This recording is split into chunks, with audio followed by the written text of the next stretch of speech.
Hello दोस्तों, अगर आप हमारे यूट्यूब चैनल पर नए हैं तो कृपया चैनल को लाइक और सब्सक्राइब जरूर कर लेवे। डिक्टेशन स्टार्ट होगी 3 सेकंड बाद। स्टार्ट। महोदय, मैं इस बात पर भी जोर देना चाहूँगा कि इस स्थिति का वास्तविक हल बेहोशी की दवा देकर नहीं किया जा सकता। इससे रोग के लक्षणों की उग्रता को तो कुछ समय के लिए भूला जा सकता है, पर अंततः तो रोग बढ़ ही जाता है।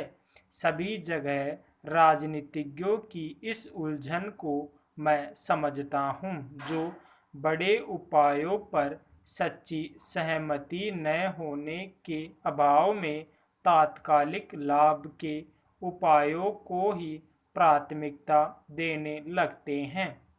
इसलिए आज वास्तविक लाभ के उपायों में और पूरे समाज को लाभ पहुंचाने वाले दीर्घकालीन उपायों के बीच सामंजस्य और तालमेल स्थापित किया जाए, क्योंकि अप्रत्यक्ष ढंग से उनसे भी लोगों और व्यक्तियों को लाभ पहुंचता है। इसलिए हमारा कार्यक्रम ऐसा होना चाहिए जो व्यक्ति, परिवार और समाज सभी के लिए उपयुक्त हो और माइक्रो स्तर पर तीनों तरफ चलने वाले हमारे प्रयास एक और मिल जाए। हमारी 8वीं योजना में इस बात पर जोर दिया गया है। इस योजना में ग्रामीण विकास की राशि में भारी वृद्धि की गई है, जो 11,000 करोड़ रुपए से बढ़ाकर 30,000 करोड़ रुपए कर दी गई है। इसमें जिन कार्यक्रमों को शामिल किया गया है उनमें रोजगार पैदा करना, रोजगार का आश्वासन देना, समन्वित बाल विकास योजनाएं, टीकाकरण, शिक्षा और अन्य कई सामाजिक आवश्यकताएं पूरी करने वाली योजनाएं भी शामिल है।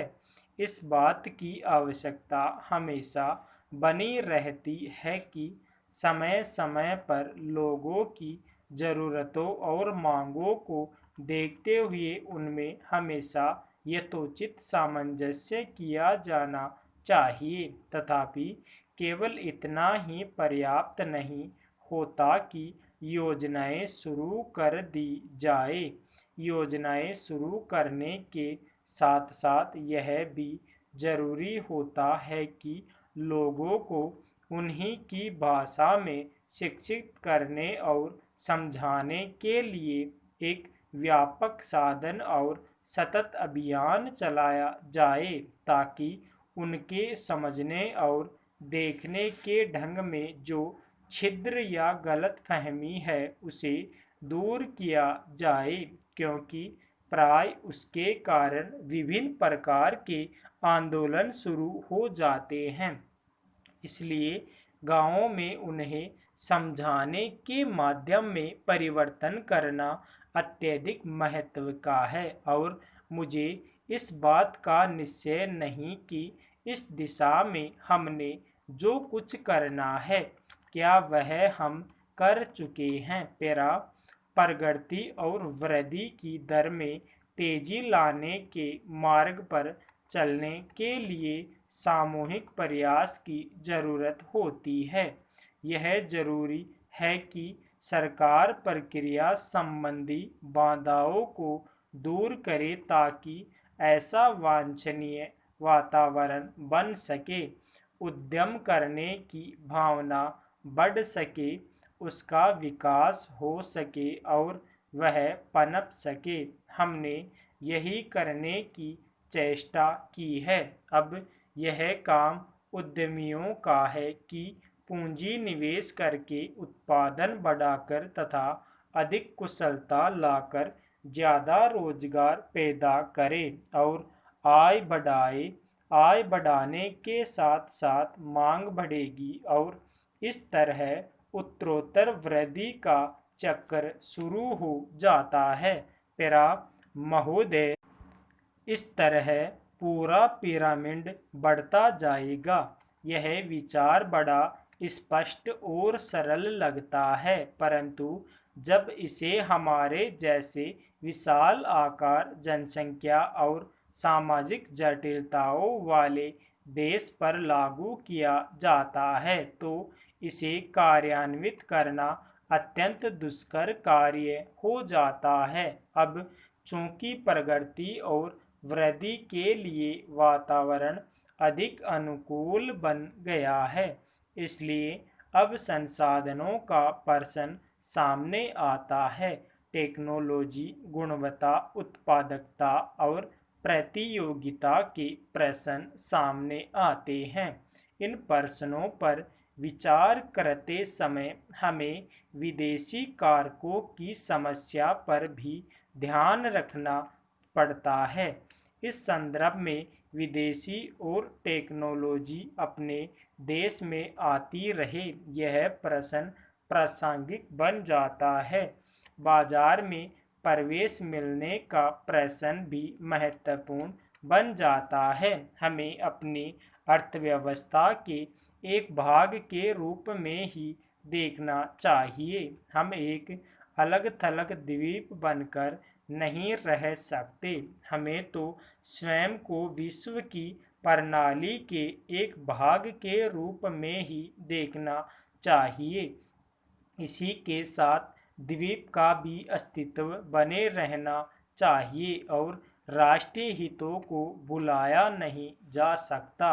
जिसे विश्वव्यापीकरण कहा जाता है, वह विश्व का एक भाग बनने का प्रयास मात्र है। इसके बाद ही हम शेष विश्व से यह आशा कर सकेंगे कि वह हमें हमारी आवश्यकता की चीज़ें प्रदान करे। मुझे विश्वास है कि ऐसा करते समय विसम्मति की कोई आवाज़ नहीं होगी, किंतु हम विश्वव्यापीकरण महज उसी की खातिर नहीं कर रहे हैं। यह तो विशिष्ट रूप से भारत के लोगों के हितों को ध्यान में रखते हुए किया जाना चाहिए, क्योंकि शून्य देकर केवल शून्य ही मिलता है। इसलिए हम अपना लक्ष्य तभी प्राप्त कर सकते हैं जब हम यह दिखा दें कि इससे देने वाले और लेने वाले दोनों का लाभ है। पेरा विश्व अर्थव्यवस्था आज अधिकांशतः बाजार की ताकतों के सहारे चल रही है और यदि हम इन बातों को अनदेखा कर देंगे तो इससे हमें भी भारी हानि उठानी पड़ेगी। अपने प्रयासों में हमने इस वास्तविकता को स्वीकार करने का प्रयास किया है। विश्वव्यापीकरण से हम अभिभूत नहीं है, परंतु हम अपनी ओर से यथार्थ को समझने की पूरी चेष्टा करते हैं। कुछ आलोचकों ने यह कहा है कि विदेशी निवेशकर्ता हमारी अर्थव्यवस्था पर छा जाएंगे। इस संबंध में मैं केवल यह कह सकता हूँ कि जब तक यद्यपि हमारी नीतियों पर अच्छी प्रतिक्रिया हुई है और विदेशी निवेश आकर्षित हुआ है, परंतु यह हमारी ज़रूरतें पूरी करने के लिए नितांत अपर्याप्त है। आपको देखकर मुझे ऐसा नहीं लगता कि हमारे ऊपर कल विदेशी निवेशकों का खतरा बने जाने पर लगा रहा है। मुझे लगता है कि यहाँ उपस्थित आप लोगों में आत्मविश्वास की बड़ी भारी प्रबल है और यही इस प्रकार की आलोचनाओं का सही उत्तर है। मैं विदेशी निवेश के प्रस्तावों की दो विशेषताओं को दोहराना चाहूँगा ताकि हर व्यक्ति इस बारे में आश्वस्त हो जाए। पेरा उधर से जो माननीय सदस्य बोलते हैं वे बातें करीब करीब वही करते हैं जो हम कर रहे हैं, दोनों में कोई फ़र्क नहीं है। वे भी कहते हैं कि महंगाई है, बेकारी है और हालत ख़राब है।